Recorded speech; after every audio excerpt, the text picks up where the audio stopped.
என் கூட ஏறின ஒருத்தன் நீங்க கோயம்புத்தூரான்னு கேட்டான். ஆமான். பழனி வந்தா எழுப்பிடுங்கன்னு என் தோல்ல படுத்தாங்க. நான் 3.5 மணி நேரம் முழிச்சிருந்து பழனி வரவ அவனை உழுப்பி எழுப்பி ஐயா பழனி ஐயா பழனின்னு கத்தி அவன் வந்துருச்சான்னு எந்திரிச்சு சாமியை விட்டு படுத்துக்கிட்டாங்க. இறைவனுக்கு எது பிடிக்கும் தெரியுமா? 10 பாட்டு பாடி அவரை வாழ்த்தி பாடுறதை விடவும் 10 பேரை வாழ வைக்கிறதா முருகப்பெருமானுக்கு பிடிக்கும். ஒரு பிச்சைக்காரர் வந்து சோறு கேட்டுக்கான். அந்த மாதிரி சோறு போட்டு சாம்பார் ஊற்றிருக்கு. அங்கனே தின்னு பார்த்துட்டு சி இதை மனுஷன் திம்பானா அப்படின்னு இருக்கான். இந்த அம்மாவுக்கு கோவம் வந்துருச்சு. பிச்சைக்கார நாயே என் சாம்பார் குத்தம் சொல்றேன் இந்தா புருஷனை காமிச்சு 30 வருஷமா சாப்பிடுறாரு. ஒரு வார்த்தை சொன்னதில்லை. அவன் சொன்னா அவர் தான் சொல்ல சொன்னார் காசு கொடுத்து அப்படின்னா. முருகனை வணங்கியவர்களுக்கு முருகன் அருளை கொடுப்பான், அவனை வாழ்த்துபவர்களுக்கு முருகன் தன்னையே கொடுப்பான். ஒரு அம்மா சொல்லுது, மரியாதையா பஸ்ஸுக்குள்ள சன்னல் கதவை பூட்டு குளிர் காத்து பட்டா செத்துருவேன். இன்னொரு அம்மா, ஒழுங்கா திறந்து விடு வேர்த்தா நான் செத்துருவேன். இந்த அம்மா சன்னலை ஏற்றி இறக்கி பிக்குதுங்க 2 சேர்த்து. அவன் கொஞ்ச நேரம் யோசிச்சா வந்தவன் ஒரு 5 நிமிஷம் ஏற்றி விடு இவன் சாகட்டும். ஒரு 5 நிமிஷம் இறக்கி விடு அவன் சாகட்டும். கண்டக்டர் அழுவிட்டாரு. ஏயா இப்படி சொல்ற? 2 யாரு கொண்டாட்டியோன்னு. அவன் சொன்னா 2 ஏன் கொண்டாட்டிதாயா. அவருக்கு கனவுல முருகன் வரான். முருகன் வந்து சொன்னா, நீ என்கிட்ட வேண்டனல்ல, அதனால இந்த உலகத்தில் இருக்கக்கூடிய எல்லா பிணிகளையும் தீர்க்கிற, அது மட்டும் இல்லாம என்னுடைய திருநீரை நெற்றியில் இட்டால் எல்லா வினைகளையும் தீர்த்து வைப்பன்னு முருகப்பெருமான் சொன்னார்னா. செல்லு பார்த்துக்கிட்டு நான் ஒரு வீட்டுக்கு போயிருந்தேன். ஒருத்தர் பூஜை பண்றாரு. என்னை உட்கார சொல்லி நான் உட்காந்துருந்தேன். நமச்சிவாய வாழ்க சாம்பார் வச்சியா அப்படின்னு கேட்டாரு. நான் சிவபெருமான் தான் கேட்கிறாரு அப்படின்னு நினைச்சேன். நாதந்தால் வாழ்க நேற்று உப்பு போடாம விட்டேன். இமை பொழுதுமே நெஞ்சில் எவை வந்தாலும் உட்கார்ந்து சிவபெருமானே எந்திரிச்சு வளார்ந்து இருக்குதே ஒழுங்கா பூஜை பண்ணி போடாங்க. கடலையும் அலையையும் பிரிக்க முடியாது, மொழியையும் ஒளியையும் பிரிக்க முடியாது, உயிரையும் உடலையும் பிரிக்க கூடாது, மலரையும் மனதையும் பிரிக்க முடியாது. அது போல தமிழையும் முருகனையும் பிரிக்கவே முடியாது. முருகன் என்றால் தமிழ், தமிழ் என்றால் முருகன். மு மெல்லினம், ரு இடையினம், கு வல்லினம், 6 6 6 18 மெய்யெழுத்துக்களுடைய வெளிப்பாடாக முருகனுடைய பெயரே அமைஞ்சிருக்கே. நான் ஒரு சின்ன கிராமத்துக்கு பேச போயிருந்தேன். அங்க இருக்க அவர்கிட்ட, அந்த ஊர் பெரியவர்கிட்ட, ஐயா எம்பிட்டு நேரம் பேசணும்னு கேட்டேன். அவர் ஓடியாந்து என் கையை பிடிச்சிட்டு கண்ணீர் விட்டாரு. இப்படி கேட்கப்படாதியா, இது உங்க ஊரு, எவ்வளவு நேரம் வேணாலும் நீங்க பேசுங்க, நாங்க போயிடுவோம் அப்படின்னாரு.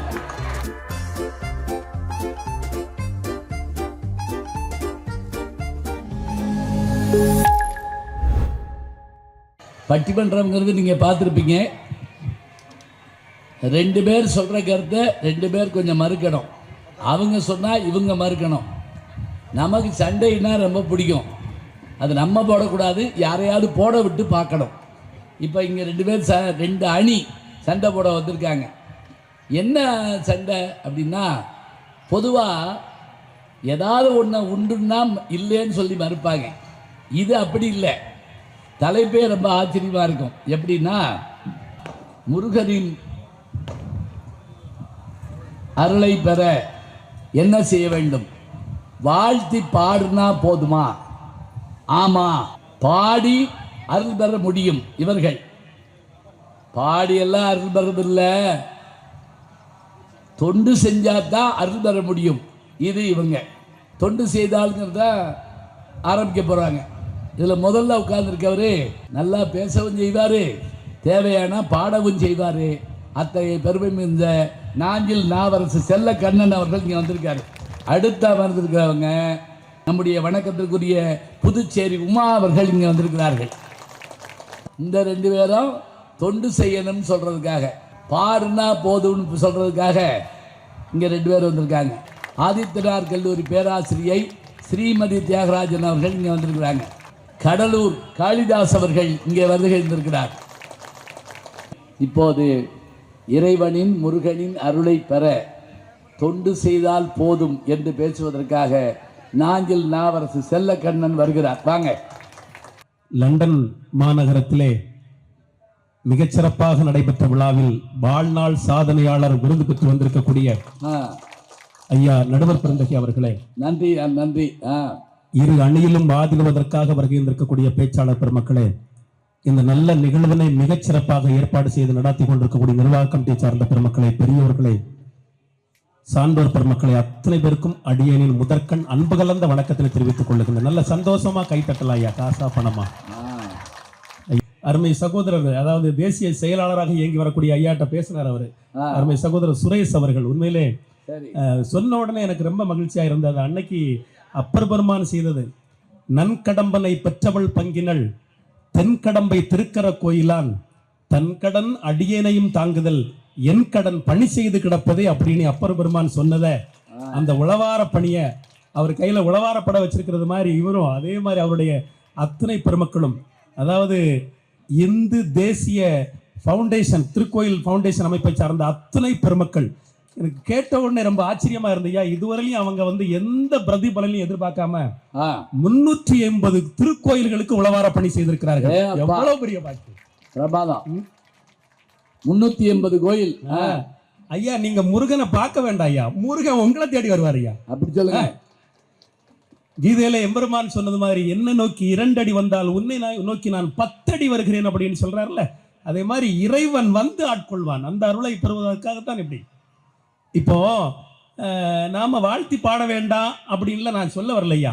இப்போ ஒரு வசதியான ஒரு பணக்காரர் இருக்கிறார் அப்படின்னா அவரை புலவர் பெருமக்கள்லாம் பாடுவாங்க, அவங்களுக்கு தேவையான பணம் கிடைக்கும், சாப்பாட்டுக்குள்ள பணம்லாம் கிடைக்கும். அதே மாதிரி மன்னர் இருக்கிறார் அப்படின்னா அவரை வாழ்த்தி பெருமைப்படுத்தி பாடுவதற்காக புலவர் பெருமக்கள் போவாங்க. எதுக்கு? அவங்களுக்கும் பொருள் கிடைக்கும், வாழ்க்கைக்கு தேவையான பொருள் கிடைக்கும். அதே மாதிரி பாடகர், அந்த பாட்டு பாடக்கூடிய பெருமக்கள் முருகப்பெருமானை நினைந்து பாட்டு பாடுறாங்கன்னா என்ன, அவங்களுக்கு என்னன்னா அவங்களுடைய ஆன்மாவுக்கு அது பலன் கிடைக்கும், முக்தி கிடைக்கும், பேர் கிடைக்கும். அந்த ஜீவபோதத்தை வாங்குவதற்காக அவங்க பாடுறாங்க. ஆனா தொண்டுங்கிறது அப்படி அல்ல. நடுவர் அவர்களே, தொண்டு என்பது என்னன்னா அதுக்கு அடையாள மொழி, அதுக்கு ஒரு பேரே உண்டு, திருத்தொண்டு. அதுக்கு பேரே திருத்தொண்டு, மேன்மை பொருந்தியது அது. அதனால அது பொதுநலம் சார்ந்தது. அது இந்த ஒட்டுமொத்த இந்த சமுதாயமும் நன்றாக இருக்க வேண்டும் என்பதற்காக செய்தது. அது இறைவனுக்கு எது பிடிக்கும் தெரியுமா? 10 பாட்டு பாடி அவரை வாழ்த்தி பாடுறதை விடவும் 10 பேரை வாழ வைக்கிறதா முருகப்பெருமானுக்கு பிடிக்கும். நீங்க 10 இப்போ ஒண்ணும் இல்ல, பாட்டு பாடுங்க வேண்டாம்னு சொல்லல, கந்த புராணத்தை 10 பேருக்கு வாங்கி கொடுங்க, அதுதான் முருகப்பெருமானுக்கு பிடிக்கும். எம்பெருமான் அதை தான் விரும்புவார். அதான் தொண்டு. ஏன்னா தொண்டுங்கிறது என்ன தெரியுமா ஐயா? அது தானா வரணும் ஐயா. இப்போ கோயில் பக்கத்துல வந்தோம் அப்படின்னா ஏதோ ஒண்ணு கிடைக்குதுன்னு வச்சுக்கங்களேன், அதை நம்ம சுத்தப்படுத்துறோம் அப்படின்னா முருகப்பெருமானுக்கு அது பிடிக்கும். வாழ்த்து பாடுறதெல்லாம் அவருக்கு அது அடுத்த கட்டம் தான் அது. அதனால தான் அந்த காலத்துல இருந்து இன்னைக்கு வர இப்ப வர ஒண்ணும் இல்லைங்க, நமக்கு எல்லாருக்குமே தெரியும். சின்னப்ப தேவர் அவர்களை திரைப்பட துறையில சாண்டவர் சின்னப்ப தேவர் அவர்களை தெரியாதவங்களே இருக்காது. எம்ஜிஆர் வச்சு அதிக படம் எடுத்தவர் அவர் தான். தாயை காத்த தனையன், தாய்க்கு தலைமகன், அப்படியே நிறைய தாய்க்கு பின் தாரம் எல்லாம் எடுத்தவர் ஐயா. இன்னைக்கு இப்ப நம்ம 7வது படை வீடு, எம்பெருமானுடைய 7வது படை வீடுன்னு சொல்லக்கூடிய மருதமலை உலகம் முழுக்க இன்னைக்கு பிரசித்தி பெற்றிருக்கிறது. அப்படின்னு சொன்னா அவர் எடுத்த அத்தனை படங்களிலும் மருதமலை காட்டுவார், எல்லா படங்கள்லயும் இருக்கும். அவருடைய வாழ்நாள் முழுவதுமே தன்னுடைய வாழ்க்கை, உடல், பொருள், ஆவி, நாடி, நரம்புகள் அத்தனையும் எம்பெருமான் முருகனையே நினைக்கும். வாழ்க்கையை அப்படி அர்ப்பணித்தவர் அவர். அதனால தான் அன்னைக்கு இருந்த மகா பெரியவர் சொல்வாராம், வேடிக்கையா சொல்வாராம், அதாவது முருகப்பெருமான் இந்த அண்ட சராளங்கள் எல்லாமே அவனுடையது, அவன் தான் அதிபதி. அப்படிப்பட்ட முருகப்பெருமானே அவருக்கு வாட்ச்மேன் அப்படிம்பாரா, கிண்டலா சொல்வாரா. அப்படிப்பட்ட ஒரு முருக பக்தன் நம்ம எல்லாருக்குமே தெரியும் ஐயா. அந்த காலத்துல கிட்டத்தட்ட 1960க்கு முன்ன நம்ம பார்த்தோம் அப்படின்னா மருதமலைக்கெல்லாம் போகிறதுக்கு சரியான வழிபாதை கிடையாது. உண்மைதான ஐயா? ரோடு வசதி சரியா கிடையாது. நடந்து போறவங்களுக்கு குடிக்க தண்ணி கொடுக்கறதுக்கு ஆளு கிடையாது. குறிப்பா மாலை வேளைகள்ல அங்க போறவங்களுக்கு வெளிச்சம் கிடையாது, தெருலைட்டு கிடையாது. இல்ல, இதையெல்லாம் கொண்டு வரணும் அப்படிங்கிறதுக்காக அவர் அன்னைக்கு மின்சாரத்துறையை சார்ந்த பெருமக்களை எல்லாம் போய் பார்த்து அதிகமாக ஒரு முன்பணம் டெபாசிட் கொடுக்கணும் அப்படின்னு அவங்க சொன்னதுனால சொந்த பணத்துல டெபாசிட் கொடுத்து இன்னைக்கு, அதாவது 1962 அன்னைக்கு புரட்சி தலைவர் எம்ஜிஆரை வர வைத்து கருவறைக்குள்ள முதல் லைட் அப்ப அண்ணா சுவிட்ச் ஆன் பண்றாங்க. அந்த விழாவை மிகச் சிறப்பாக நடத்தி முடிச்சார். அப்படின்னா முருகப்பெருமானுடைய அருளை பெறுவதற்கு இதை விட என்ன வேணும்? மலைக்கு போறவங்களுக்கு வழியை சொன்னார். இந்த வாய்ப்பும் இந்த ஒண்ணும் இல்லையா. இப்ப வள்ளல் பெருமான் நம்ம எல்லாருக்குமே தெரியும். வள்ளல் பெருமானுடைய வாழ்க்கையில அவர் பிறப்பதற்கு முன்பே அவருடைய வீட்டுல ஒரு சம்பவம் நடந்ததாக சொல்றாங்க. அருட்பெருஞ்சோதி அருட்பெருஞ்சோதி அவர்தான் வள்ளலார். அதாவது அவருடைய வீட்டுல அவங்க அப்பா வெளியில போயிருக்கிறார், ராமையா பிள்ளை வெளியில போயிருக்கிறாரு. வீட்டுல அவங்க அம்மா சின்னமா இருக்கிறாங்க. அந்த நேரத்துல ஒரு அதிதி ஒரு தர்மம் வாங்குறதுக்கு அம்மா பசிக்குதுமா அப்படின்னு சொல்லிட்டு வீட்டுக்குள்ள வர்றாரு. அந்த அம்மா வீட்டுக்குள்ள கூப்பிட்டு சாப்பாடு கொடுத்து போகக்கூடிய நேரத்தில் அவர் ஒன்று சொன்னாராம். எம்மா, நான் ரொம்ப சாப்பிட்டம்மா, எனக்கு பசியாரிட்டு நல்லா சுவையாக இருந்ததுமா, ரொம்ப நன்றி. ஆனால் உனக்கு ஒரு பிள்ளை பிறப்பான், உலக மக்களுக்கு சாப்பாடு கொடுக்கறதுக்காக ஒரு பிள்ளை பிறப்பான் அப்படின்னு சொல்லி அப்போ அருள் கொடுத்துட்டு போனாரா. அன்னைக்கு அந்த பிள்ளை அன்னைக்கு அவர் செய்த மிகப்பெரிய தொண்டு என்ன அப்படின்னா, ஐயா, வாடிய பயிரை கண்டபோதெல்லாம் வாடினேன், பசியினால் இளைத்தே வீடுதோறும் இறந்தும் பசியராது அயர்ந்த வெற்றரை கண்டு உள்ளம் பதைத்தேன், நீடிய பிணியால் வருந்துகின்றோர் என் நேரூர கண்டு உள்ளம் துடித்தேன், ஈடின் மாணிகளாய் ஏழைகளாய் நெஞ்சு இழைத்தவர் தமை கண்டு இழைத்தேன் அப்படின்னு சொன்னார். அப்படின்னா அதாவது சத்திய தர்மசாலை அன்னைக்கு நீங்க வடலூர்ல போய் பாருங்க, எப்ப போனாலும் சாப்பாடு. அணையா விளக்கு நம்ம கோயில்கள்ல இருக்கு, வீடுகள்ல இருக்கு. ஆனால் அணையா அடுப்பு இன்னைக்கு அங்க இருந்து இருக்கு அப்படின்னு சொன்னா எப்ப போனாலும் சாப்பாடு. சத்திய தர்மை சாலை மூலமாக நித்திய தர்மத்தை இன்னைக்கு செய்துகிட்டு இருக்காங்க அப்படின்னு சொன்னா இதுதான் சிறப்பு. அவர் சொன்னா என்ன பண்ணாரு அப்படின்னா, முருகா அப்படின்னு சொல்லிட்டு விபூதிய போட்டு நிலக்கண்ணாடியில பாக்குறாரு. நிலக்கண்ணாடியில முருகன் வந்திருக்கிறாங்க. இதுதான் அவர் செய்த தொண்டுக்கு கிடைத்தது. வாரியார் சாமிகளை எல்லாம் நம்ம மறக்க முடியுமா? கொஞ்சம் நினைச்சு பாருங்க. வாரியார் சாமிகளே அப்பா, அவருடைய வாழ்க்கையில ஐயா இங்க வந்திருக்காரு. இங்க வந்து இந்த கும்பாபிஷேகத்தை நடத்தி கொடுத்திருக்காரு. ஐயா மொத்த பணத்தையும் அவருடைய வாழ்நாள்ல கிடைக்க பெற்ற அவர் போகாத வெளிநாடுகளே இருக்க முடியாது. எல்லா வெளிநாடுகளுக்கும் போயிருக்கிறாரு.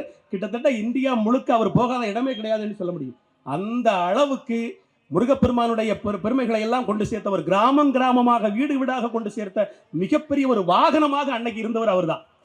அவரு சினிமாவில் கூட நடிச்சிருக்காரு. தெய்வம் அங்கக்கூடிய படத்துல அவருக்கு கிடைத்த அந்த பணம், ஒட்டுமொத்த பணத்தையும், தெய்வம் மட்டும் இல்ல துணைவன் படத்துலயும் வருவாரு, கிடைத்த அத்தனை பணங்களையும் அவர் கோயில் திருப்பணிக்காக தான் செய்தாரு. வயலூர் அந்த திருப்பணிக்காக, முருகப்பெருமானுடைய கோயில் திருப்பணிக்காக ஒட்டுமொத்த பணத்தையும் அவர் செலவு பண்ணார் அப்படின்னு சொன்னா அவர் விரும்பினது மாதிரி நடந்துச்சு. எம்பெருமான் ஏற்றுக்கொண்டார். அப்போ மகாகவி பாரதி சொல்வார் என்னன்னா, இன்னரும் கனி சோலைகள் செய்தல், இனிய நீர்த்தன் சுனைகள் ஏற்றல், அன்ன சத்திரம் ஆலயம் வைத்தல், ஆலயம் 10,000 நாட்கள், பின்னருள்ள தர்மங்கள் யாவும் பெயர் விளங்கி ஒளிர நிறுத்தல், அன்னையாவினும் புண்ணியம் கோடி ஆங்கோர் ஏழைக்கு எழுத்து அறிவித்தல் அப்படின்னார்.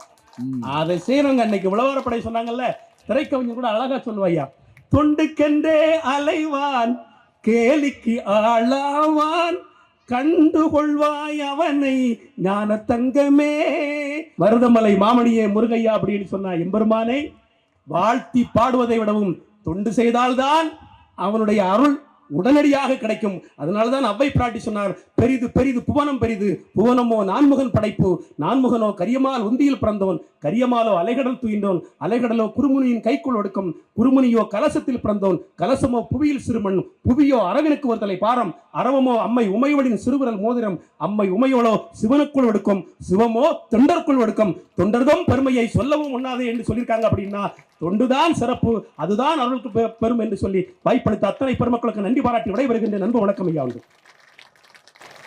தொண்டு செய்கிற ஆளுகளுக்கு தான் முதல் வேலை, முதல் காசு, முதல் மரியாதை. இப்போ பாடுனா கடவுள் வருவார் அருள் செய்வார்னு சொல்கிறாங்களே, அதை எப்படி நம்புறது? கடலூர் காளிதாஸ் வர்றாரு, பாட்டே போதும், முருகன் நடிக்கு போவார், வந்து எல்லாத்தையும் கொடுப்பார் என்று பேச வருகிறார். வாங்க. உலகத்தில் எத்தனை மொழிகள் இருந்தாலும் அத்தனை மொழிகளிலும் ஒரே ஒரு வார்த்தை மட்டும் அழகாக இருக்கும் என்று சொன்னால் அது நிச்சயம் அம்மா என்கின்ற ஒரு வார்த்தையாக மட்டும்தான் இருக்கும். வாழ்வதற்கு உயிர் கொடுத்த தாயையும் வாழ்வில் உயர்வு கொடுத்த என் தமிழையும் வணங்கி, தமிழ்நாட்டில் நாற்காலிகளின் மீது அமர்ந்து பட்டிமன்றம் பேசிக் கொண்டிருக்கக்கூடிய எத்தனையோ நடுவர்களுக்கு மத்தியில் இன்றைக்கு வரைக்கும் நாகரிகமான நகைச்சுவையின் மீதும் நல்ல கருத்துக்களின் மீதும் அமர்ந்து பட்டிமன்றம் பேசிக் கொண்டிருக்கக்கூடிய நடுவர் உள்ளிட்ட இந்த அவையை வணங்கி, நடுவர் அவர்களே சொல்லுங்க. இந்த ஊருடைய பெயர் வல்லக்கோட்டை. ஆ, இந்த ஊருக்கு இன்னொரு பேர் உண்டு, கோடை நாடு அப்படின்னு சொல்லுவாங்க. சபாஸ், கோடை நாடு. ஆமா. ஆ, ஆனா இங்க வந்து பார்த்ததுக்கு அப்புறம் தான் தெரியுது, இது கோடை நாடு மட்டும் கிடையாது, அன்பை கொடுக்கும் கொடை நாடு என்று. ஆஹா. ஆ, வல்லக்கோட்டையினுடைய முருகப்பெருமானுடைய பெருமையை சொல்லணும்னா, இக்கோயிலின் கருவறையில் உள்ள முருகப்பெருமானின் சிலையின் உயரம் 7 அடி. 7 அடி. ஆ, இத்திருத்தலத்தில் அருணகிரிநாதர் முருகப்பெருமானை பற்றி பாடிய திருப்புகழின் எண்ணிக்கை 7. அப்படி போடுங்க. ஆ, அப்ப அது 7, இது 7. நடுவர் அவர்களே, உலகத்திலேயே கருவறையில் கருங்கல்லால் கம்பீரமாக காட்சி கொடுக்கக்கூடிய உயரமான ஒரு சிலை எங்கு இருக்கிறது என்று சொன்னால் அது வல்லக்கோட்டையில் மட்டும்தான். ஆ, இந்த ஊர்ல ஒரு நல்ல தலைப்பு, முருகப்பெருமானின் அருளை பெறுவதற்கு அவனை வணங்கி தொண்டு செய்ய வேண்டுமா இல்லை வாழ்த்தி பாட வேண்டுமான்னு. எப்படி சிவபெருமானுக்கு 12 திருமுறைகள் இருக்கிறதோ அதே போல சிவகுமாரனான முருகப்பெருமானுக்கும் 12 திருமுறைகள் இருக்கிறது. ம், சம்பந்தாண்டான் காளி பக்தன், அருணகிரிநாதர் தீவிர முருக பக்தன். சம்பந்தாண்டான் காளி பக்தனுக்கும் அருணகிரிநாதருக்கும் ஒரு வாக்குவாதம் வருது. சம்பந்தாண்டான் காளி பக்தன் என்ன சொல்றான், நான் பாடனா காளி வருவா, நீ பாடனா முருகன் வருவானா, இதுதான் வாக்குவாதம். அருணகிரிநாதர் என்ன பண்றாரு, முருகபெருமான மனசுல நினைச்சு அதல சேட நாராட அகிலமேறு மீதாட அபின காளி தானாட அவளோடு அன்று அதிரவாசி வீதாடும் அபினமேறு தானாட அருவு பூதம் மாதாளம் மேவையாடன்னு சொல்றாரு. உடனே மதுரவாணி தானாட மலரில் வேத நாராட மருகு பூதம் வேதாளம் அவையாட வனச மாமியாராட நெடிய மாமனாராட மயிலும் மாடி நீயும் மாடி வரவேணும் முருகா அப்படின்னு அருணகிரிநாதர் அழைச்ச உடனே இது போல இருந்த ஒரு கல் தூணை பிளந்துக்கிட்டு வந்து முருகப்பெருமான் காட்சி கொடுக்கிறார். ஆ, இன்னைக்கும் அருணாச்சலேஸ்வரர் கோயில்ல அது கம்பத்து இளையனார் கோவில்னு வச்சு வழிபடுறாங்கன்னு சொன்னா, முருகனை வணங்கியவர்களுக்கு முருகன் அருளை கொடுப்பான், அவனை வாழ்த்துபவர்களுக்கு முருகன் தன்னையே கொடுப்பான். பாருங்க, கல்லும் கசிய பாடுறது ஒரு வகை, கல்லையே பிளக்கிற மாதிரி வர்றது ஒரு வகை. அருணகிரிநாதர் பாடின அந்த மயில் விருத்தம் பாடுற போது எப்படின்னா, எல்லாருமாக ஆடி அந்த அம்மா கொஞ்சம் கண்ணை அப்படி லேசா அப்படி அசந்த நேரம் முருகன் அப்படியே கீழே இறங்கி போய் அந்த கல்லை வந்து தோன்றிட்டாராம். அப்ப முருகனையே நெகிழ வச்சது பாட்டு. அருமை. நடுவர் அவர்களே, பகலிடை கூத்த பெருமகனார்னு ஒருத்தர், பகலி கூத்தார். ஆமா பகலி கூத்தர். திருச்செந்தூர்ல இப்ப குடமுழுக்கு நடக்க போகுது. அந்த திருச்செந்தூர்ல முருகப்பெருமானை நினைச்சு ஒரு பாட்டு எழுதிக்கிட்டு போய் பாடுறாரு.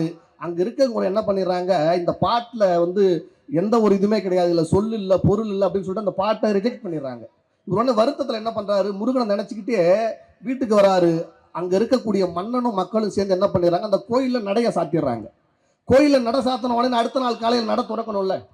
அந்த நட துறக்கும் போது பார்த்தா முருகப்பெருமானுடைய கழுத்துல இருந்த ரத்தின மாலையை காணும். உடனே மன்னனும் மக்கள் என்ன பண்றாங்க, இந்த ரத்தின மாலையை யாரு எடுத்திருப்பா, இதை யாரு திருடிருப்பான்னு கேட்கும்போது அந்த கோயிலின் கருவறையில் இருந்து ஒரு அசரீரியின் குரல் கேட்கிறது. முருகப்பெருமான் வந்து பேசுறான், என்னை வாழ்த்தி பாடியவனுக்கு நீங்க பரிசு கொடுக்காம போகலாம், ஆனா நான் பரிசு கொடுக்கறதுக்காகத்தான் என் கழுத்துல இருந்த ரத்தின மாலையை கொடுத்தேன்னு முருகன் சொன்னான்னா, தன்னை நம்பியவனுக்கு ரத்தம் கொடுத்தால் அவன் நண்பன், ஆகா, தன்னை பாடியவனுக்கு ரத்தின மாலையை கொடுத்தால் அவன் தான்.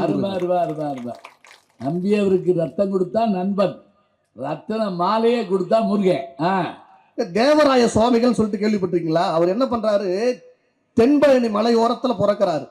அவருடைய வேலை என்னன்னா, தினமும் முருகப்பெருமானின் திருவடிகளை வணங்கி தன் இல்லத்திற்கு வந்த பிறகுதான் அன்னத்தில் கை வைப்பார். இவர் வழக்கமா என்ன பண்றாரு, அந்த மலையை சுத்தி வரும்போது மலையினுடைய ஒரு பகுதியில மட்டும் பசியால வாடிக்கிட்டு இருக்கிற பல பேரை பார்த்து ரொம்ப மனம் உடைஞ்சு போறாரு. ஐயா சொன்னார்ல வள்ளல் பெருமானை பத்தி, நான் வடலூருக்கு பக்கத்துல இருந்தா வரேன். கடலூர். ஆமா, அவர் வடலூர்னா அவர் கடலூர். வள்ளலார் பெருமான் தான் அழகாக சொல்லுவார், கோயிலுக்கு வருகிறவன் ஏற்றக்கூடிய விளக்கு எரியுதோ இல்லையோ, அந்த விளக்கை ஏற்றியவனுடைய வயிறு எரியக்கூடாது. சபாஸ் சபாஸ். இவர் என்ன பசியில எரியக்கூடாது. இவர் என்ன பண்றாரு? ஐயோ இத்தனை பேர் பசியால வாடுறாங்களா, இதை யாருக்கிட்ட சொல்லலாம்? மன்னங்கிட்ட சொல்லலாம், அல்ல வேற யாருக்கிட்ட சொல்லலாம்னு நினைக்கும் போது நம்மளுடைய கஷ்டத்தை எல்லாம் தீர்க்கிறவன் அந்த பழனி ஆண்டவன் தான். அவங்ககிட்டயே போய் சொல்லுவோன்னு சொல்லிட்டு அவன் திருவடியை முன் வணங்கிட்டு அவன்கிட்ட சொல்லிட்டு என்ன பண்ணிடுறாரு, அந்த கோயிலே படுத்துறாரு. கோயில்ல படுத்ததுக்கு அப்புறமா அவர் கனவுல முருகன் வரான். முருகன் வந்து சொன்னா, நீ என்கிட்ட வேண்டுனல்ல, அதனால இந்த உலகத்தில் இருக்கக்கூடிய எல்லா பிணிகளையும் தீர்க்கிற, அது மட்டும் இல்லாம என்னுடைய திருநீரை நெற்றியில் இட்டால் எல்லா வினைகளையும் தீர்த்து வைப்பன்னு முருக பெருமான் சொன்னார்னா, கிருபானந்த வாரியார் அதான் சொல்லுவார். கிருபானந்த வாரியார் ஒரு ரயில்ல பயணம் செஞ்சுக்கிட்டு இருக்கும்போது திருநீரை எடுத்து இப்படி நெத்தியில போட்டுக்கிட்டு இருக்கும்போது இப்ப இந்த பசங்க சின்ன சின்ன பசங்க இவனை போல ஒரு 4 பேர் என்ன கேட்டிருக்கான் கிருபானந்த வாரியார் கிட்ட, ஏன் சாமி நெத்தியில வெள்ளை அடிக்கிறதுன்னு கேட்டிருக்கான். அதுக்கு கிருபானந்த வாரியார் அழகா சொன்னாரு, சாமி குடியிருக்கிற வீட்டுக்கு தான் வெள்ளை அடிப்பாங்க, குட்டிச்சாத்தான் குடியிருக்கிற வீட்டுக்கு வெள்ளை அடிக்க மாட்டாங்கன்னு சொன்னார்னா, முருக பெருமானின் புகழை பாடியவர்கள் முருகனை அடைந்தார்கள் என்பதுதான் உண்மை. நடுவர் அவர்களே, பொய்யாமொழி புலவர் அப்படின்னு ஒருத்தர் இருந்தாருங்க. பொய்யாமொழி புலவர் என்ன பண்ணுவார்னா, சிவபெருமான பாடிய வாயால வேற யாரையுமே பாட மாட்டேன் அப்படின்னு ஒரு விருதம் இருக்காரு. அவர் வாழ்க்கையில பஞ்சம் வந்துடுது. பஞ்சம் வந்த உடனே என்ன பண்ணலாம், இந்த பஞ்சத்தை நம்ம எப்படி போக்கலாம்னு சொல்லிட்டு அங்கேயும் இங்கேயும் போயிட்டு இருக்கும்போது அவர் போற வழியில அவருக்கு எதிர்த்தாப்புல ஒரு வேடன் ஒருத்தன் வரான். அந்த வேடன் யாருன்னு கேட்டா அவன் தான் முருகன். புலவான்னு சொன்ன உடனே இவனுக்கு பயம், பொய்யாமொழி புலவருக்கு பயம். ஐயோ நம்மளை யாரோ ஏதோ பண்ண போறான்னு சொன்ன உடனே, நான் புலவன், என்ன எதுவும் செய்யாதீங்க அப்படின்னு சொன்ன உடனே முருகப்பெருமான் சொல்றாரு, நீ நல்லா பாட்டு பாடுவாமே, எங்க என்ன வச்சு ஒரு பாட்டு பாடு அப்படின்னு உடனே அவரு கண்டுபிடிச்சிட்டாரு, நம்மளை கேட்கிறவன் முருகன் தான், இவனுடைய திருவிளையாடலை நம்ம கிட்டையும் காமிக்கிறான் போலன்னு சொல்லிட்டு இவர் பாடுறாரு. பொன்போலும் கள்ளி பொறிபறக்க மின்பாயும் மாணவன் முட்டைக்கு மாறாய் தெவ்வர்போம் காணலிலே என்பேதை செல்லர் கியந்த நாளே காண வேலை முட்டைக்கும் காடனோடனே முருகன் கையை பிடிச்சிடறான். முருகன் கையை பிடிச்சி சொல்றான், உன்னுடைய பாட்டில் எந்த பொருள், உன்னுடைய பாட்டில் எந்த குற்றமும் இல்லை, ஆனா உன்னுடைய சொல்லுல குற்றம் இருக்கு. கள்ளி பால் வழியுதுல செடி, ஒரு காடு எரியுது, அதுல பால் வழியக்கூடிய கல்லியே எரியும் போது ஒரு முள் மட்டும் எப்படி ஒருத்தனுடைய காலில் தைக்கும், அது கருவேல முள் எப்படி அதுவும் எரிஞ்சு போயிடும்ல. அதனால உன்னுடைய பாட்டு நல்லா இருக்கு, ஆனா உன்னுடைய சொல்லில் குற்றம் இருக்குன்று புலவனுடைய பாட்டிலேயே குற்றம் கண்டுபிடித்தான் முருகப்பெருமான்னு சொன்னா, முருகன் திரும்ப சொல்றான், கோழியை பாடும் வாயினால் குஞ்சினை பாட மாட்டாய், நீ வாழ்க, இப்போ முட்டையையே பாடிவிட்டாய் பாத்தியா, அதுதான் முருகனுடைய திருவிளையாடல் என்று சொன்னால், முருகனின் அருள் யாருக்கு கிடைக்கும் என்று சொன்னால் அவனை வணங்குபவர்களை விட வாழ்த்தி பாடுபவர்கள் தான் கிடைக்கும். நடுவர் அவர்களே, இப்ப நமக்கு தொழுநோய் இருக்குல்ல, அந்த தொழுநோய் நீங்கணும்னா நம்ம மருத்துவமனைக்கு அதெல்லாம் போறோம். அந்த காலத்துல மருத்துவமனை எல்லாம் பெருசா இருந்திருக்காது. முருகன் கிட்ட போயிட்டு முருகனை மனசுல நினைச்சபடி பாடுனா கூட அழகு முத்து கொண்டு தான் சொல்லுவாரு, முருகனை நினைத்து அழுது பாடினேன், என் தொழுநோய் கூட நீங்கியது என்று சொன்னால், முருகனை அழுது வணங்கினால் முருகன் கருணை அளிப்பான், அவனை வாழ்த்தி பாடினால் அவன் நமக்கு காட்சி கொடுப்பான் என்று கூறி இந்த நல்லதொரு வாய்ப்பிற்கு நன்றி கூறி விடைபெறுகிறேன். நன்றி, வணக்கம். அருமை அருமை அருமை, ரொம்ப அருமையா பேசினேன் தம்பி காளிதாஸ்க்கு நம்முடைய பாராட்டி வாழ்த்தின்னு சொல்லிட்டு, கடலூரில் பேசினா அதுக்கு பாண்டிச்சேரியில் இருந்தால் வந்து பதில் சொல்லணும். இதோ வருகிறார் நம்முடைய வணக்கத்திற்குரிய பேராசிரியை உமா அவர்கள், வாங்க. எழுத்தும் நீயே, சொல்லும் நீயே, பொருளும் நீயே, பொற்றமிழ் தாயே, முகமும் நீயே, அகமும் நீயே, முகமறி நீயே, முத்தமிழ் தாயே, ஆயிரம் ஆயிரம் ஆண்டுகள் எங்கள் ஆன்ற புலவர் எழுத்தில் இருந்தாய், உழுதும் விதைத்தும் உலகை சமைத்த உழைக்கும் மக்களின் சொல்லில் இருந்தாய், ஆழி அலையிலும் ஆயுத மழையிலும் அழிந்துபடாத பொருளாயிருந்தாய், நிலவும் கதிரும் நிலவும் வரையில் நீயே தமிழே எங்கள் முதல் தாய். அன்னை தமிழுக்கு என் முதல் வணக்கத்தை தெரிவித்துக் கொண்டு, விழிக்கு துணை திரு மென்மலர் பாதங்கள், மென்மை குன்றா மொழிக்கு துணை முருகா எனும் நாமங்கள், முன்பு செய்த பழிக்கு துணை அவன் பன்னிரு தோளும், பயந்த தனி வழிக்கு துணை வடிவேலன் செங்கோடன் மயூரமே என்று எல்லாம் வல்ல வல்லக்கோட்டை முருகப்பெருமானை வணங்கி, பூவென்ற உள்ளமாங்கே பொன்னென்ற எண்ணம் தேவர்க்கும் அரியதான திறமெல்லாம் படைத்த நா வெல்லும் நலம் நிறைந்த நடுவர் பெருந்தகைக்கு எங்களுடைய பணிவான வணக்கங்களை தெரிவித்துக் கொண்டு, எண்ணணி பேச்சாளர் சகோதரர் அவர்களுக்கும் எதிரணி சகோதர சகோதரிக்கும் அற்புதமாக நிகழ்ச்சியை ரசித்துக் கொண்டிருக்கும் பார்வையாளர் ரசிக பெருமக்கள் பக்த கோடிகள் அனைவருக்கும் என்னுடைய பணிவான வணக்கங்களை தெரிவித்துக் கொள்கின்றேன். கடலையும் அலையையும் பிரிக்க முடியாது, மொழியையும் ஒளியையும் பிரிக்க முடியாது, உயிரையும் உடலையும் பிரிக்க கூடாது, மலரையும் மனதையும் பிரிக்க முடியாது, அதுபோல தமிழையும் முருகனையும் பிரிக்கவே முடியாது. முருகன் என்றால் தமிழ், தமிழ் என்றால் முருகன். தம்பி காளிதாஸ் வந்து வாழ்த்தி பாடியவர்களே வாழ்த்தி பாடியவர்களேன்னு நல்லா பேசினாரு, நிறைய கணக்கெல்லாம் சொன்னாரு. எனக்கும் ஒரு 2 கணக்கு தெரியும், அதையும் நான் சொல்லலாம்னு இருக்கேன் நடுவர் அவர்களே. கணக்கு வீட்டு கணக்கு கூட சொல்லுங்க. ஆனா என்னங்க வீட்டு கணக்கெல்லாம் நடுவர் அவர்களே, வந்தாரு, வந்துட்டு வாழ்த்தி பாடியவர்கள் தான் தொண்டெல்லாம் அடுத்த கட்டம் தான் பேசினாருங்க. வாழ்த்தி பாடுபவர்களுக்கு மட்டும்தான் அருள் செய்பவன் முருகப்பெருமான் என்றால் TMS சௌந்தரராஜனுக்கும் நம்ம P சுசிலா அம்மாக்கும் இன்னைக்கு பாடுற பாடகர்கள் இவர்களுக்குத்தான் முருகன் அருள் பாலிக்க வேண்டுமே தவிர ஓடோடி வந்து இந்த தொண்டு செய்யற கள்ளங்கபடம் இல்லாத இந்த முகத்தை எல்லாம் முருகன் என்ன ஒதுக்கி வைப்பாராங்க? முதலிடம் முருகனின் மனதில் சிம்மாசனம் இடுபவர்கள் தொண்டர்கள் தான். எங்க அணி சகோதரர் ரொம்ப அழகாக அணி தலைவர் பேசினார் நடுவர் அவர்களே. முருகனையும் தமிழையும் பிரிக்க முடியாதுன்னு சொன்னல்லங்க, அழகா அவர் கணக்கு சொன்னாரு. எனக்கு தெரிஞ்ச கணக்கு நானும் சொல்றேங்க. தமிழின் உயிரெழுத்துக்கள் 12, அது போல 6 முகப்பெருமான் முருகப்பெருமானுக்கு கண்கள் 12, கரங்கள் 12, தோள்கள் 12, கால்கள் 12, அதை உயிரெழுத்தை பிரதிபலிக்கும் வண்ணமாக இருப்பதுதான் அதன் சிறப்பு. தமிழின் மெய் எழுத்துக்கள் 18. முருகு அழகு நமக்கு தெரியும். மு ரு கு 3 வார்த்தையினுடைய கூட்டு. மு மெல்லினம், ரு இடையினம், கு வல்லினம். 6 6 6 18 மெய்யெழுத்துக்களுடைய வெளிப்பாடாக முருகனுடைய பெயரே அமைஞ்சிருக்கே. இந்த கணக்கை ஈடு செய்ய முடியுமா? உயிரும் மெய்யும் மட்டும்தான் தமிழா? அப்ப ஆயுதம் முருகன் கையில. அனைத்தை நோய் நொடிகள் கஷ்டம் துன்பம் துயரம் எல்லாத்தையும் போக்கவல்ல வேல் இருக்கே, வேல் இருக்கே, அந்த வேல் தான் ஆயுத எழுத்திற்கான பிரதிபலிப்பு நடுவர் அவர்களே. அதனாலதான் அதுக்கு வேலை ஆயுதம்னு பேரு. அதனாலதான் நடுவர் அவர்களே தமிழின் மொத்த உருவமே முருகன் தான். முருகன் வந்து சிவபெருமானுக்கு தெரிவித்த அந்த ஓம் என்கின்ற பிரணவ மந்திரம், ஓம் என்கின்ற அந்த வார்த்தை நமக்கு எல்லாம் தெரிஞ்ச செய்தி தான். அகரம் உகரம் மகரத்தோட கூட்டு தான் பாத்தீங்கன்னா ஓம் என்கின்ற அந்த வார்த்தை.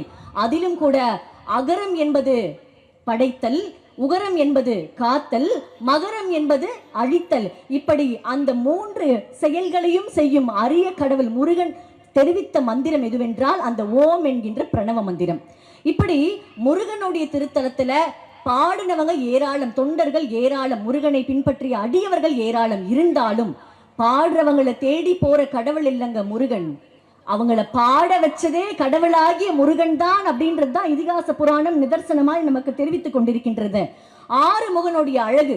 கார்த்திகை பெண்களுக்கு அந்த 6 முகமாக சிவனுடைய அந்த நெற்றிக்கண்ல இருந்து ஒளியா தோன்றி 6 குழந்தையா அவர் வந்து பிறக்கிறார். ஒரு அழகான பாட்டு சொல்லுவாங்க. 6 முகமான பொருள் வான் மகிழ வந்தான். 6 முகம் ஆன பொருள். அப்படி அந்த 6 முகன் திருத்தலத்துல முருகனுக்கு தொண்டாற்றிய அந்த தொண்டர்களை பத்தி தான் சொல்ல போறோம் நடுவர் அவர்களே. முருகனுடைய தொண்டர்கள் வரிசையில அகத்தியர்ல இருந்து அருணகிரிநாதர்ல இருந்து ஆதி குமரகுருபரர், சிதம்பர சுவாமிகள், கச்சியப்ப சிவாச்சாரியார், நக்கீரர், போகர், வள்ளலார், தேவராய சுவாமிகள், பாம்பன் சுவாமிகள்னு கிருபானந்த வாரியார் வரைக்கும் எத்தனையோ பேர், அத்தனை பேரும் பாட வைத்தவரே முருகன் தாங்க. அவங்களுடைய தொண்டு தான். 63 நாயன்மார்களை பத்தி நடுவர் அவர்கள் ரொம்ப சிறப்பா துவக்கத்திலேயே கேள்வியோடு ஆரம்பிச்சிங்க. அத்தனை பேரும் எத்தனை இலக்கியங்களை தமிழுக்கு கொடுத்திருந்தாலும், பெரிய பக்தி பாடல்களை கொடுத்திருந்தாலும், அவர்கள் தொண்டால் தேர்ந்தெடுக்கப்பட்டவர்கள் என்பதுதான் நிச்சயமாக நாம் ஏற்றுக்கொள்ள வேண்டிய உண்மை. அகத்தியர் நம்ம தமிழுடைய முதன்மையான இலக்கண நூலை படைத்தவர். அந்த அகத்தியருக்கு தமிழை உரைத்தவர் முருகன் தான். அது அவருக்கு தொண்டுக்கு கிடைத்த பரிசுதான் அந்த தமிழ் பணி. அதை மறந்துடவே கூடாது. நடுவர் அவர்களை நக்கீரர் ஒரு முறை சிவ பூஜை பண்ணிட்டு இருந்தாராம்.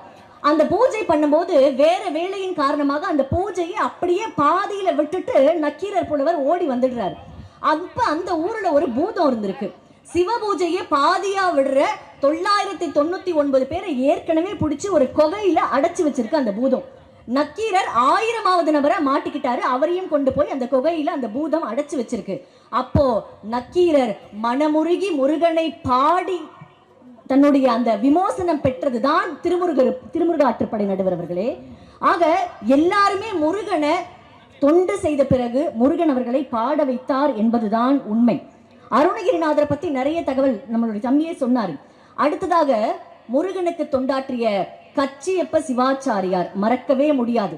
அவர் நீங்க சொல்றவங்க எல்லாம் தமிழ் தொண்டாற்றியவர்கள். தமிழ் தொண்டாற்றியவர்கள். சரி சரி.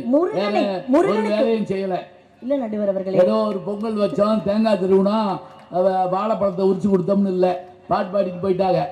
நடுவர் அவர்களே, முருகனுக்காக உருகி தொண்டு செய்தவர்கள் தான். கச்சியப்ப சிவாச்சாரியார் இளம் வயதிலிருந்தே ஒரு நாளைக்கு முருகனுக்கு 100 பாடல்களை பாடுவார். சரி. 100 பாடல்களை பாடி அவர் முருகன் தொண்டு தான் செஞ்சுக்கிட்டு இருந்தார். அப்போ அவர் எழுதி கொடுத்த பாடல், அவரை பாட வச்சு அந்த பாடலை தினமும் முருகன் திருத்தி கொடுப்பாராம். அப்படி ஒரு நாள் முருகன் அடியெடுத்து கொடுத்த பாட்டு தான் அந்த திகட சக்கர செம்முகம் ஐந்துலான் என்கின்ற தொடங்குகின்ற அந்த பாடல்.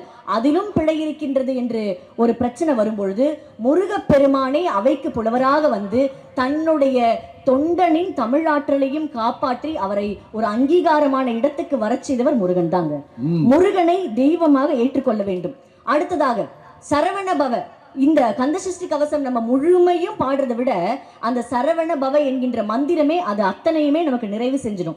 சரவண அப்படின்னா பொய்கை அப்படின்னு அர்த்தம். ஒரு பாடல் முருகனுடைய பிறப்பு சொல்லும் போது கூட சொல்லுவாங்க, முருகன் மீது வைத்துள்ள பற்றி பேசும்போது கூட சொல்லுவாங்க, சரவண பொய்கையில் நீராடி துணை தந்தருள் என்றேன் முருகனிடம், இருகரம் நீட்டி வரம் கேட்டேன் அந்த மன்னவன் இன்னருள் வரம் தந்தான்.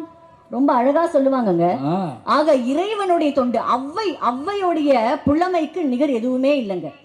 விரகர் இருவர் புகழ்ந்திடல் வேண்டும், விரல்கள் 10 மோதிரம் வேண்டும், அரைதனில் பஞ்சேனும் பட்டேனும் வேண்டும், அவர் வித்தை நஞ்சேனும் வேம்பேனும் நன்றுன்னு பல சூட்சமங்களை சொல்லி கொடுத்த அவ்வைக்கு முருகன் கொடுத்த வரம் என்ன தெரியுமா?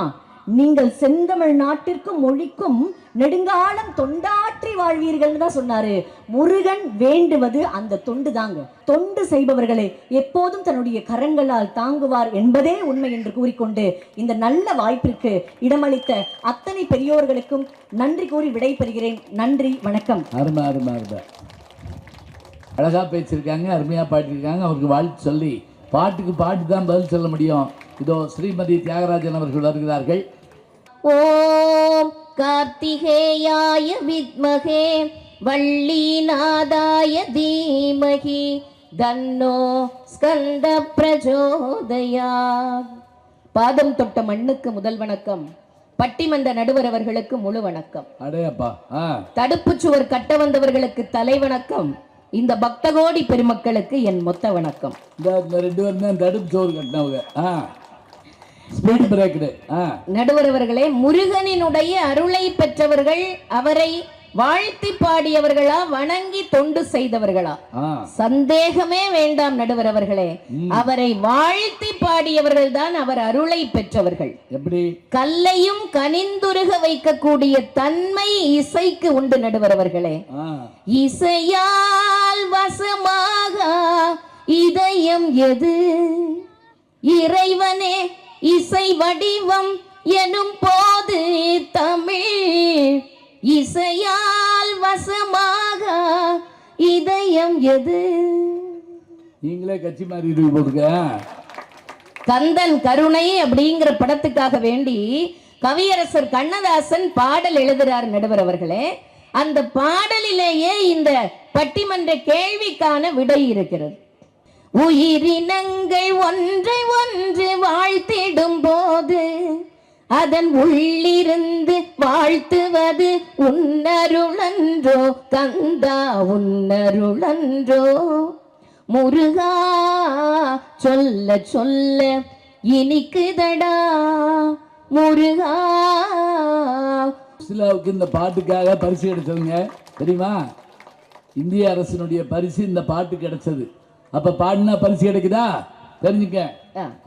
யான் பெற்ற இன்பம் பெருகை வையகம் என்பதற்கிணங்க பாலன் தேவராய சாமிகள் அவர்கள் முருகப்பெருமானிடமிருந்து தான் பெற்ற அருள் இந்த தரணியில் உள்ள மக்களுக்கு கிடைக்க வேண்டும் என்பதற்காக கந்தசஷ்டி கவசம் பாடி அருளினார். கந்தசஷ்டி கவசத்தை எவர் ஒருவர் பாராயணம் செய்கிறார்களோ அவர்களுக்கு மதிப்பு மரியாதை கூடும், நோய் நொடிகள் நீங்கிவிடும், வீட்டை பிடித்திருக்கக்கூடிய பீடை தரித்திரம் எல்லாம் போயிடும், பில்லி சூனியம் ஏவல் இவை அண்டவே அண்டாது. நவக்கிரகங்களினுடைய அனுக்கிரகம் கிடைக்க நடுவர் அவர்களே. மொத்தத்துல லட்சுமி கடாட்சமாக இருக்கலாம். நடுவர் அவர்களே, வருவான் வடிவேலன் அப்படின்னு ஒரு படம், எதிரணி சகோதரி பேசினாங்க, பத்துமலை முருகன். அதே ஆலயத்துல இந்த பாடல் படப்பிடிப்பு நடக்கு நடுவர் அவர்களே. MS விஸ்வநாதன் ஐயா இசையமைக்கிறாரு. அவர் மிகச்சிறந்த முருக பக்தர். 6 முகனை பற்றிய பாடல் 6 பேர் பாடுறாங்க நடுவர் அவர்களே. கிட்டத்தட்ட 10.5 நிமிடங்கள் பாடக்கூடிய அந்த பாட்டு. இப்படிப்பட்ட பாட்டு பாடுனா முருகன் வராம இருப்பாரா நடுவர் அவர்களே? அருள் தராம இருப்பாரா? வாழ வந்த இடத்தில் கூட மறக்கவில்லை முருகா, நல்ல வடிவேலன் துணை இல்லாம சிறக்கவில்லை முருகா. இப்படி பாடுனா முருகன் அருள் தருவான் நடுவர் அவர்களே. இப்போ எம்பெருமான் முருகப்பெருமான் அருணகிரிநாதருக்கு காட்சி கொடுக்கக்கூடிய ஒரு நிகழ்வு. அருணகிரிநாதர் திரைப்படம் பார்த்தவங்களுக்கு தெரிய நடுவர் அவர்களே. முருகப்பெருமான் காட்சி கொடுக்கிறாரு. அருணகிரி அருணகிரி அப்பனே முருகா கால்ல விழுறாரு. சாஷ்டாங்கமா விழுந்தவர் எழுந்து அழறாரு. நிறைய அழுது விட்டாய், இனி அழாதே மகனே. இப்பொழுது நான் வந்த காரணம் அறிவாயா? வாய் திறந்து பேசு, பேச்சு வருமா? பேரின்பம் கண்டபின் பேச்சு வருமா? உன் பேச்சு கேட்கத்தான் நான் வந்தேன். நீ பேசியே ஆக வேண்டும். உலகம் உய்ய, உத்தமர் சிறக்க, நீ திருப்புகழ் பாட வேண்டும். அதற்கு நான் வந்தேன். வித்தை அறியாதவன் உன்னை நினைத்து ஏதோ பிதற்றுவேன். வித்தையை கற்றவர் வியக்க உன் புகழ் பாடும் தகுதி எனக்கேது தந்தையே. மகனே வா அருகில். வா, வாய்த்திர, நாக்கை நீட்டு, ஓம்ங்கிற பிரணவ மந்திரத்தை எழுதுறாரு. பாடு, முத்து முத்தா பாடு. முத்தை தரு அப்படிங்கிற முதலடியை எடுத்து கொடுக்கிறாரு நடுவர் அவர்களே. முத்தை தரு பத்தி திருநகை அத்தி கிரை சத்தி சரவண முத்தி கொருவித்து குருபர என போதும். திருப்புகளை ஒருத்தன் பாட பழகிட்டான்னா நாக்கு சுத்தமாய் போகும். அழகா பாடிருக்காங்க. இந்த திருப்புகள் ஒன்றை மட்டும் பாடிவிட்டு அப்படியே நிஷ்டையில் இருக்கிறாரு. முருகப்பெருமான் அஸ்வரீரியா வந்து சொல்றாரு, அருணகிரி வயலூருக்கு வா. நேரே வயலூர் போறாரு. வயலூர் பெருமான வேண்டுறாரு. எப்படி திருப்புகள் பாடணும்னு கேட்கிறாரு. இன்னென்னவைகளை வைத்து பாடுன்னு அவர் நெறிப்படுத்துறாரு. பொய்யா கணபதி ஆலயத்துக்கு முன்னாடி நின்று திருப்புகளை பாடுறாரு. கைத்தல நீரைகனி அப்பமோடவல் போரி கப்பிய கரிமுகன் அடிப்பேணி. அவரு அங்கேயும் இல்ல இங்கேயும் வந்து பாடுறாரு.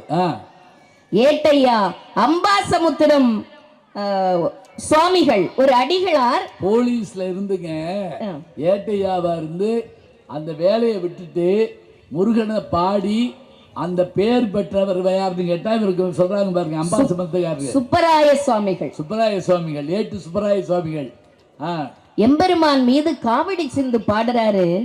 மாடுமனை போனால் என்ன, மக்கள் சுற்றம் போனால் என்ன, கோடி செம்பொன் போனால் என்ன, கிளியே குறுநகை போது மடி, குமரன் குறுநகை போது மடி.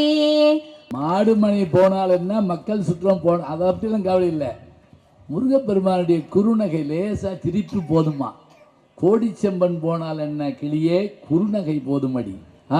சாந்திங்கிற படத்துல ஒரு கண் பார்வை இல்லாத ஒரு பொண்ணு முருகன் அருளை நினைச்சு பாடுறா நடுவர் அவர்களே. கண்கள் இரண்டை வேலனை எடுத்து கையோடு கொண்டானடி, கண்ணியன் மனதில் காதல் கவிதை சொன்னாலும் சொன்னானடி. முருகனினுடைய அருளை பெற்றவர்கள், அவரை வாழ்த்தி பாடியவர்களை வாழ்த்தி பாடியவர்களை என்று சொல்லி என்ன பாட்டது? நாதவிந்து கலாதி நமோ நம, வேத மந்திர சொரூபா நமோ நம, ஞான பண்டித சுவாமி நமோ நம, வெகு கோடி. வாய்ப்புக்கு நன்றி. அருமை அருமை அருமை. நம்ம தனியாக கூப்பிட்டு ஒரு நாளைக்கு பாட விட்டுருக்கேன். இந்த 4 பேரும் பேசுகிறத நம்ம அருமையாக கேட்டோம். இப்போ முருகனை அவருடைய அருளை பெறதுன்னா அதுக்கு என்ன செய்யணும்? பாடுனா போதும்னு இவங்க பாடி முடிச்சிருக்காங்க, தொண்டு செய்தால் போதும்னு இவங்க சொல்லிட்டு போயிருக்காங்க. ரெண்டும் செஞ்சாலும் நல்லது தான், ஞாபகம் வச்சுக்கோங்க. பாடிக்கிட்டே தொண்டு செய்யலாம். இப்போ சில பேர் பாட்டு பாடிக்கிட்டே சமையல் பண்ணுவாங்க, பாட்டு பாடிக்கிட்டே கோலம் போடுவாங்க, எல்லாம் செய்வாங்கல்ல. சரி, இப்போ நம்ம இது ரெண்டும் நமக்கு தெரிஞ்சாலும் கூட பாட்டு பாடினா சிறப்பா, தொண்டு செய்தால் சிறப்பா, இவ்வளவுதாங்க. அப்படி பாடினா என்னங்க கிடைக்கும்? என்ன கிடைக்குமா? நாளன் செய்யும் வினைதானன் செய்யும், என்னை நாடி வந்த கோளன் செய்யும், கொடுங்கூற்றன் செய்யும் குமரேசன் இருந்தாலும் சதங்கையும் தண்டையும் தோளும் கடம்பும் எனக்கு முன்னே வந்து தோன்றினே. நாளன் செய்யும் வினைதானன் செய்யும், என்னை நாடி வந்த கோல் என் செய்யும், கொடுங்கூற்றன் செய்யும். எனக்கு முருக பக்தர்களுக்கு யமபயம் தேவையில்லை. இன்னொன்று, இப்போ பயந்தாப்படி விட்டுற போகிறானா? ஒருத்தர் சொன்னாருங்க, எனக்கு சாவை பற்றி கவலையே இல்லை. ஏன் தெரியுமா? சாகிறப்ப நான் இருக்க மாட்டேன். உண்மை தானே? சாகிறப்ப நம்ம இருப்போமா? நம்மளே காணா போயிடுவான். அப்புறம் என்ன? அதை வேண்டி எதுக்கு பயப்படுவானே? பயமே வேண்டியதில்லை. ஜயமுண்டு பயமில்லை மனமே. யார் சொல்கிறா? பாரதி. நல்ல சந்தோஷமா இரு, இதுதான் வேணும். இப்போ முருகப்பெருமானுடைய அந்த அருளால் பாடி பலன் பெற்றவர்களை பார்க்கிறோம். அதுலேயும் கிளிக்கண்ணி பாடினாங்க பாருங்க, வள்ளிக்கிழவன் பேரை வழிப்போக்கன்னு சொன்னாலும் உள்ள முருகதுனாங்க. சென்னிகுளம் அண்ணாமலை ரெட்டியார்னு ஒருத்தருங்க காவடி சிந்து பாடுவாருங்க. ஊற்றுமலை ஜெவிந்தார் கழுகமலைக்கு காவடி எடுத்து போகிறப்ப அந்த வழிநடை சிந்து பாடுவாராம். அதெல்லாம் இன்னைக்கு பாட ஆள் இல்லைங்க. அந்த காவடி சிந்து பாடினீங்கன்னா அப்படி உட்கார்ந்து கேட்கலாம். பாட்டு பாடினா முருகன் அருள் செய்வார். அதனால பாட்டு பாடுறவங்களுக்கு தான் இறைவன் அருளை தருவார் என்று சொல்லி நான் தீர்ப்பு சொன்னேன்னு வச்சுக்கோங்க. முடிக்கல இருங்க. தொண்டு செய்வது என்றால் சொன்ன மாதிரி 2 சீடர்கள் படித்தாங்க ஒரு குருநாதர்கிட்ட. அப்போ பாடம் முடிய போகுது, எல்லாம் முடிஞ்சு குருகுலம் முடிஞ்சு வீட்டுக்கு போகிறாங்க. கடைசியாக ஒரு தேர்வு வச்சார் அவர். என்ன தேர்வு தெரியுமா? தப்பா, இந்த ஆத்தங்கரையில் ஒரு மாம்பழம் பழுத்து தொங்குது, நிறைய பழங்கள் அங்கே தொங்குது. உங்கள் 2 பேர்த்துக்கு ஒரு போட்டி. 2 பேர் வேகமாக போய் அந்த மாம்பழத்தை இங்கே கொண்டு வரணும். யார் முதல்ல வர்றாங்களோ அவங்களே சிறந்த மாணவர்கள். 100% சென்டம், 100க்கு 100. இப்போ 2 பேரும் ஓடிட்டாங்க. போனால் மரம் நிற்கிது, சுற்றி முள்ளு வேலி போட்டுட்டாங்க, முள்ளில் சுற்றி கிடக்குது. இதில் ஒருத்தர் என்ன பண்ணா, வேகமாக 2 அடி பின்னாடி போனான், ஒரே தாண்டு. அப்படி தாண்டினா மரத்தில் ஏறினா பழத்தை பிடுங்கினா, அதே மாதிரி ஒரு ஓடியாந்து ஒரு தாண்டினா பழத்தை கொண்டு கொடுத்தான். இன்னொருத்தர் என்ன பண்ணான் தெரியுமா? அவனை ஆளே காணோம். இவன் நினச்சான் நம்ம தான் ஜெயிச்சோம்னு. இவர் உட்கார்ந்துருந்தார் குருநாதர், அவனு வரட்டும் இரு அப்படின்னு. அவன் வந்துட்டான், பழம் கொண்டு வந்துட்டான். என்னப்பா இவ்வளோ தாமதமாக வர்ற, இவன் முன்னாடி வந்துட்டானே. இல்லை, நான் அந்த சுற்றி இருந்த முள்ளை பூரா வெட்டி நான் மட்டும் இந்த பழத்தை பிடுங்கினா பத்தாது, இந்த ஊரில் இருக்க எல்லாரும் சாப்பிடுங்கிறதுக்காக அந்த வேலையை பார்த்துட்டு வர்ற பழவரத்தை கொண்டு வர லேட் ஆயிடுச்சு. நான் தோற்று போடாலும் பரவாயில்ல, நீ தாண்டா ஜெயிச்ச, தோற்று போகிறது நீ இல்லைடா. ஒரு பழத்தை கொண்டு வந்தவன் பெரிய ஆள் தான், ஆனால் எல்லாரும் பழஞ்சா அப்படின்னு நினச்ச பத்தியா, இந்த உள்ளந்தாண்டா தொண்டுக்கு ஒரு அடையாளம். இது வேணுங்க. முருகப்பெருமான் எப்போ மகிழ்வார்? பாட்டு பாடினா மகிழ்வார், சரி, அதோடு மகிழ்ந்துருவாரா? அதுக்கு மேலேயும் செய்யணும். இப்போ பாருங்க, இந்த இடத்துல அந்த துடைவன் படத்தில் அந்த பிள்ளை அப்படி கிடக்கிறப்ப ஒரு சின்ன குழந்தை வந்து அப்படி கையை அப்படி அசைச்சு விட்டுரும். ஒரு வேல் வந்து அப்படி குத்தி அந்த இடத்த பழக்குங்க. இந்த தண்ணி பீறிட்டு அந்த குழந்தை முகத்தில் அடித்த உடனே அப்படின்னு அந்த குழந்தை சொன்னோடனே கை கால் வந்துடும். கூப்பிட்ட குரலுக்கு யார் வந்தது? குழந்தையின் வடிவிலே யார் வந்தது? நீரிட்ட நெற்றியுடன் யான் வந்தது, என் நெஞ்சம் துடிக்குதே யார் வந்தது? அந்த பகுதி மாத்திரம் அந்த படத்தில் அதை கலராக மாற்றிருப்பாங்க. அது வரைக்கும் பிளாக் அண்ட் ஒயிட்டு. என்ன தெரியுங்களா? அந்த கணவன் வாழ்நாளெல்லாம் தொண்டு செஞ்சுக்கிட்டு இருப்பான். அந்த தொண்டு செய்தவனுடைய வாழ்க்கையில் ஒரு உயர்வு ஏற்பட வேண்டும் என்பதற்காக முருகப்பெருமான் தானே வந்து தோன்றி அந்த குழந்தைக்கு வாழ்க்கையை கொடுக்கிறார் என்று சொன்னால், தொண்டு செய்பவர்களை பார்த்தால் முருகனுக்கு ஒரு மகிழ்ச்சி ஏற்படும். பாடுபவர்களை பக்கத்தில் வைத்துக் கொள்வான், இல்லை என்று சொல்லவில்லை. ஆனால் தொண்டு செய்பவரை தன் தோள் மீது அமர்த்திக் கொள்வான் முருகன். அதனால் இறைவனை அடைய வேண்டும் என்று சொன்னால் நாம் பாடியும் இறைவனை பெறலாம். இருந்தாலும் நாம் செய்கிற தொண்டினால்தான் தொண்டர் தம்பெருமை சொல்லவும் அரிதோன்னு சொன்னார். அந்த தொண்டர்களால் தான் இந்த உலகம் ஜெயித்திருக்கிறது. எனவே தொண்டு செய்ய பழகுங்கள், தொண்டினால் உயர்வு பெறுங்கள். தொண்டு செய்தால் மட்டுமே இறைவனை அடைய முடியும். அந்த உண்மையை தெரிந்து கொண்டு என்று முதல் நாம் தொடங்கினா கூட போதும். ஒரு மலையவே உடைச்சி பாதையை உண்டாக்குன ஒரு மனுஷனை நாம் வாழ்கிற காலத்தில் வடநாட்டில் பார்க்குறோம். ஒரு கிணறை தனி மனுஷன் தோண்டினதை பார்க்குறோம் என்றால் நாமும் அதுபோல செய்ய முடியும்.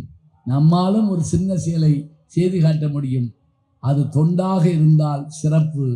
தொண்டு செய்யுங்கள், அதனால் இறையருளை பெறுங்கள். நன்றி, வணக்கம்.